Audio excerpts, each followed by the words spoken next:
Hello student, how are you. चलिए अब हम लोग पढ़ेंगे अगला क्वेश्चन। देखिए, इसमें कह रहा है कि राहुल एक स्थान से दूसरे स्थान तक की दूरी 20 किलो प्रति घंटे की चाल से तय करता है, तो 2 घंटे देर से पहुंचता है, जबकि 50 किलो प्रति घंटे की चाल से चलने पर वो 1 घंटे पहले पहुंच जाता है। तो कह रहा है कि दोनों स्थान के बीच की दूरी ज्ञात कीजिए। तो देखिए, दोनों स्थानों के बीच की दूरी ज्ञात करने के लिए क्या करेंगे हम लोग, फार्मूला देखिए, दोनों स्थानों के बीच की दूरी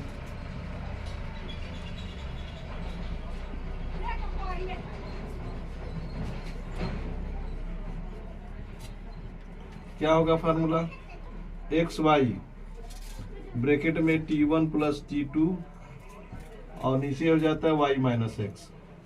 वाई माइनस एक्स देख लीजिए, इसमें x क्या है आपका, x इक्वल टू दिया है 20 किलोमीटर पर हावर और y इक्वल टू दिया है 50 किलोमीटर पर हावर। T1 का वैल्यू दिया है 2 कितना दिया है 2 हावर एंड T2 का वैल्यू दिया है कितना 1 हावर। रख दीजिए इस पर। देखिए 20 इंटू 50 2 प्लस 1 अपान 50 माइनस 20 कितना हो जाएगा 20 इंटू 50 इंटू 3 अपान में हो जाएगा आपका 30। काट दीजिए 0 से 0, 3 से इसको कटा दीजिए, कितना बच गया 100 हो गया क्या किलोमीटर। ये आपका आंसर आ गया। चलिए मैं आप लोग को दूसरा क्वेश्चन बताने जा रहा हूँ। देखिए ये क्वेश्चन है, यदि एक व्यक्ति ए से बी की ओर तथा अन्य व्यक्ति बी से ए की ओर एक स्थान प्रस्थान करे तथा मिलने के बाद समय से कितना क्रमशः वो बी से वो ए तक पहुंचने में 9 मिनट व 4 मिनट का समय ले, तब दोनों व्यक्तियों के चाल में अनुपात हम लोग को ज्ञात करना है। ठीक है, चलिए मैं फार्मूला लिख दे रहा हूं, आप लोग निकाल लीजिए। बहुत इजी क्वेश्चन है। देखिए फार्मूला इतना आसान है, चाल अनुपात ज्ञात करना है। तो कैसे अनुपात ज्ञात करेंगे, पहले का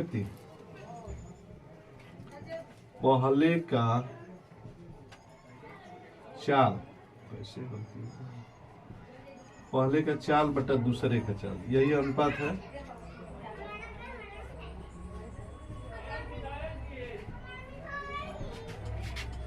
अंडर रूट में होता है T2 अपान T1। फार्मूला देखिए, पहले व्यक्ति की चाल बटा दूसरे व्यक्ति की चाल, अंडर रूट में T2 अपान T1। T2 का वैल्यू कितना है 9 है, T1 का वैल्यू कितना है 4। रख दीजिए, रूट से बाहर निकाल दीजिए, 3 अपान 2 आ गया। इसको लिख सकते हैं कितना हम लोग 3:2। ठीक है, आपका आंसर आ गया। चलिए फिर अगला क्वेश्चन मैं आप लोग को बता रहा हूँ। देखिए, कोई रेलगाड़ी एक खंभे को 15 सेकंड में तथा 100 मीटर लंबे प्लेटफार्म को 30 सेकंड में पार करती है, तो रेलगाड़ी की लंबाई ज्ञात कीजिए। रेलगाड़ी की लंबाई ज्ञात करिए, लिख लीजिए रेलगाड़ी की लंबाई।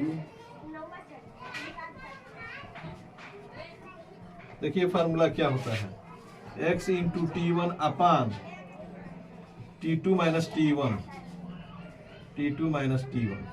इस फार्मूले पर हम लोग करना है, x का वैल्यू है 100 और T1 का वैल्यू है 15 और ये है 30 माइनस 15। माइनस करिए, 100 इंटू 15 अपान 15 कट गया, बच गया आपका कितना बचा 100 मीटर। चलिए देखिए अगला क्वेश्चन में कह रहे हैं, एक व्यक्ति शांत जल में 5 किलो प्रति घंटे की चाल से तैर सकता है। एक धारा की चाल 1 किलो प्रति घंटा हो तो एक स्थान तक जाने व वापिस आने में 75 मिनट लगते हैं, तो दोनों स्थानों के बीच की दूरी ज्ञात कीजिए। दोनों स्थानों के बीच की दूरी के लिए देखिए फार्मूला लिखिए,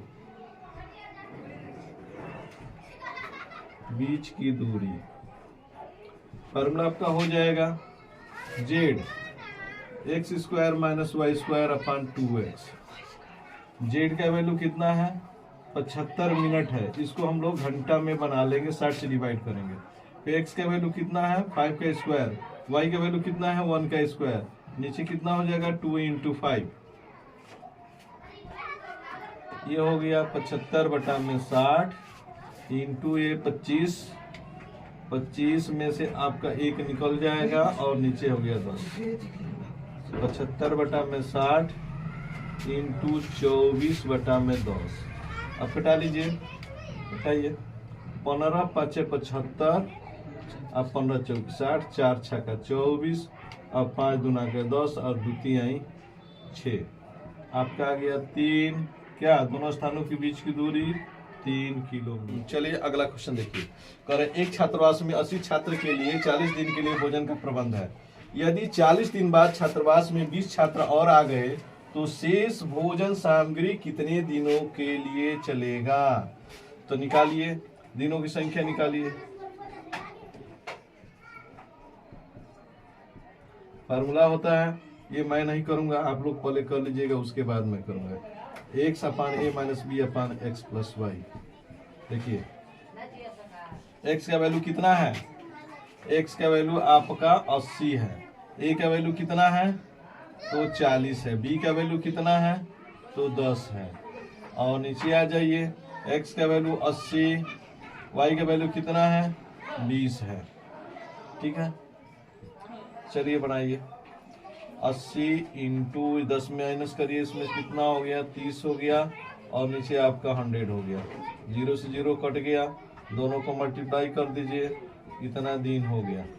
ठीक है, आप लोग इसको तैयार करिए और चैनल को लाइक सब्सक्राइब करिए, फिर मैं आप लोग को आगे और क्वेश्चन बताऊंगा। ठीक है।